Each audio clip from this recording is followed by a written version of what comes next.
لو سمعت صوت القائد بيناديك في اللاسلكي بالليل هتروح؟ طب تعمل ايه؟ لو عرفت بعدين إن القائد ده ميت من سنين. اشترك في القناة واضغط لايك وصل على النبي علشان القصة الجاية يمكن تكون عنك. ويلا نبدأ الحكاية. في واحد اسمه صابر، جندي في وحدة صحراوية. في ليلة كان واقف في خدمته وسمع اللاسلكي بيشتغل فجأة. صوت القائد بينادي عليه: صابر، اتجه فوراً للنقطة رقم 4 في أمر عاجل. صابر أخد بعضه وجرى على هناك، لكن وهو ماشي حس بحاجة غريبة.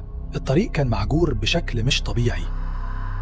وصل للنقطة لقاها عبارة عن مبنى قديم متكسر، واضح إنه متساب من سنين. دخل جوه لقى الخشب بيتكسر تحت رجليه والهدوء قاتل. وفجأة سمع نفس الصوت جاي من اللاسلكي: انت اتأخرت يا صابر. ساعتها جري بره المبنى وراح يبلغ الضابط اللي معاه، لكن الضابط اتصدم وقال له: انت بتقول مين نداك؟ القائد سعد. يا ابني، القائد ده مات قبل ما انت تدخل الجيش بسنين، والمكان اللي رحت له مقفول من وقتها.